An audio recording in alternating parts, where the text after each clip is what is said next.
Man, it sure has been a while since I've reviewed something truly retro. Guess it's time to get in the old retro box.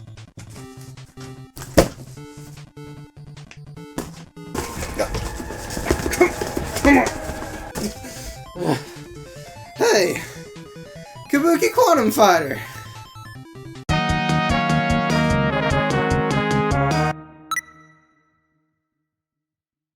Hey friends, I'm Pragmatik and I like to talk about video games. And let me tell you, the NES, a little bit before my time. But I do have some experience with it, and, well, Kabuki Quantum Fighter is not a game I was actually familiar with. But man, playing this, I can just say I recognize quality when I see it. Let's check it out.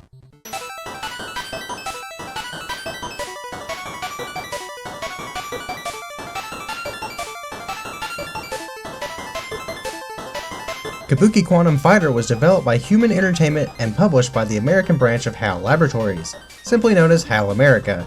This game came out rather late in the NES's lifespan, which may explain why the gameplay, animations, and graphics are leagues above some games.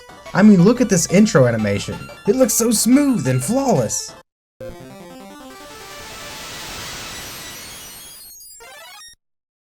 The story of Kabuki Quantum Fighter is a pretty interesting one. The future sees an AI program going rogue and puts the entire world in the threat of danger. But with the advances of human technology, and the brave actions of our protagonist, Scott O'Connor, he is able to transfer his own consciousness into a raw binary form, reshaping him into the image of his ancestor, who was a Kabuki stage actor, being able to face the threat in a binary form. I don't know how the name O'Connor somehow leads to the ancestry of a Kabuki warrior, but just go with it. Scott will have to travel through 5 grueling stages wrought with challenge and difficulty, getting closer to the rogue AI itself, all the while getting stronger along the way. The way this game plays is almost perfectly structured. The Kabuki warrior can use his fist as well as his hair to combat his foes, but he also has the ability to use data chips as projectiles to damage foes from afar. With each succeeded level means an upgrade for your ranged attack. Using ranged attacks consume a meter gauge, but one of the things that this game has going for it is its generous health and ammo recovery. Nearly any enemy can drop either a health recovery, item recovery, or even the occasional 1-up. While this does help with progression through the 5 challenging stages, it's not wise to go in guns blazing. In fact, the better you do within a stage, the better you're rewarded. Reaching the end of a stage sees whatever remaining health and ammo you have being doubled when entering the boss fight. While this is a great advantage, it's better to be conservative when getting through the stages so you'll have more luck with the bosses, which can be absolutely brutal. Kabuki Quantum Fighter has 3 major mechanics: combat, as stated earlier with a variety of attacks and abilities, platforming, which some levels devote an entire section to, and time limits, all of which I want to cover individually. Firstly, the combat is one of the more well thought out parts of this game. With melee being a major mechanic all its own, you'll also need the abilities you acquire to deal with other enemies, with each successive stage implementing enemies that your new abilities will make short work of. Well, sometimes. The platforming aspect of the stages is one of the game's greatest features as well as one of its greatest downfalls, something we will get into later. But for now, the absolute fluidity and general smoothness of each animation as you flip to platform cannot be overstated. Just look at how many frames of animation there are in nearly every action your sprite takes. It's truly impressive to see this much effort put into a game like this. Finally, we get to one of the most difficult mechanics: time limits. Boy, do I hate time limits. But I gotta say, as far as this mechanic goes, it shows that not only was each stage planned out with generous time limits, but just enough time to let you know the developers knew exactly what they were putting you through. The only exception to this is one of the smaller stages that has to be wrapped up in about 45 seconds. So do always try to be aware of your time gauge when progressing through levels. All of these mechanics couple together to make one smooth and overall solid experience, mixing in fighting and platforming in ways that feel challenging but not in an unfair way. Well, not always. I mentioned before that platforming is one of the game's greatest features and weaknesses. Well, the reason for that is, and I'll just be blunt here, Stage 3. I hate Stage 3. How good the platforming is should make this stage feel like a breeze, and while it does in some parts, this goes back on the developers knowing what they are putting you through. and they put you through quite a bit. Stage 3 is Kabuki Quantum Fighter's greatest example of all three major mechanics coming together. Right out of the gate, you'll notice that your time limit is a seemingly generous 350 seconds. Then it will soon become apparent why you have so much time is that the entirety of Stage 3 is made to work against you, having plenty of pitfalls that can send you back to lower levels you came from. While the platform is fluid and fun to use, all the obstacles set around the stage make it hard to progress to the end with either taking all of your health or your ammo.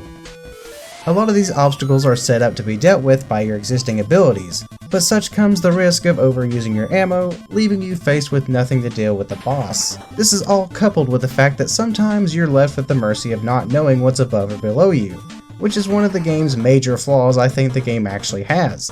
Leaving you at the mercy of guessing what's above or below you is the only time I ever felt that this was the game's fault for me taking damage and not my own. Well, maybe 2 times. A lot of this difficulty is due in part to something I can't really tell was intentional or not. This game has a notoriously janky momentum mechanic. You'll find these ice blocks scattered throughout the stages, and with them comes this weird occurrence of our Kabuki warrior moving slowly along them. But what you don't know is that you're building some kind of momentum.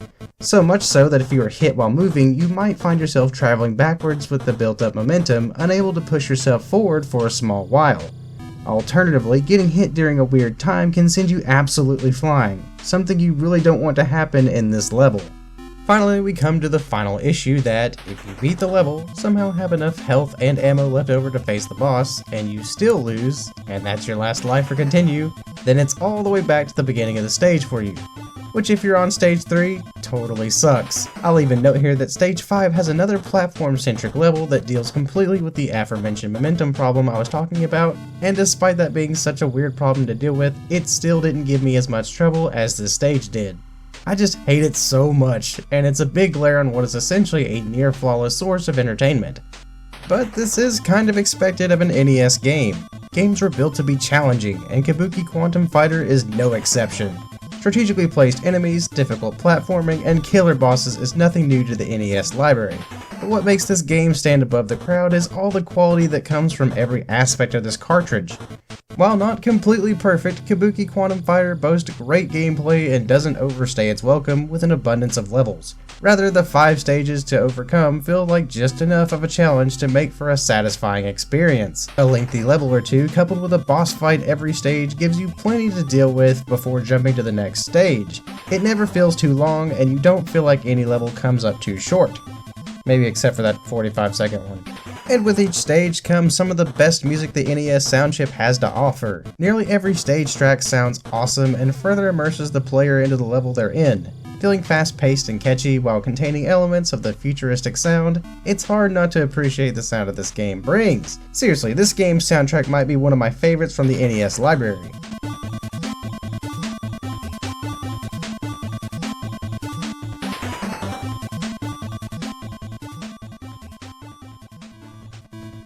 While I haven't spoken on them too much, each boss fight is a challenge in their own right. Figuring out the patterns and moves of each one can be just as challenging as the fight itself. The first and second boss are a good example of this. The third boss was a bigger challenge for me, as it seemed to abandon any idea of a pattern. But I've heard from others that the fourth boss gave them the most trouble. This one is certainly tough to figure out at first, but once you understand it, I don't feel it's that much of a challenge. Underwhelmingly enough, the weakest boss is actually the last one, with the first form being easy to avoid and the second form only needing some of your remaining ammo to beat. Kabuki Quantum Fighter was a game I've only just recently discovered, and despite the quirky title, I didn't think I'd be as impressed as much as I was. The music is fantastic, animations are smooth and detailed, fighting and progressing levels feel fun and engaging. And while the story isn't the most original plot you'll ever hear, it definitely does a lot to separate itself from just another generic story. The gameplay spans about an hour if you catch on to the mechanics quick enough, and the price for an original copy of this is getting up there, but isn't as ridiculous as some titles. Kabuki Quantum Fighter is a game fit for any player's collection. Thanks for watching. Thanks for checking out the video. Did this game surprise you as much as it did me, or do you think this might be one of the best games? Let me know down in the comments and leave a like if you liked what you saw. Subscribing helps if you're new and want to see more, and as always, have a great day and keep it practical.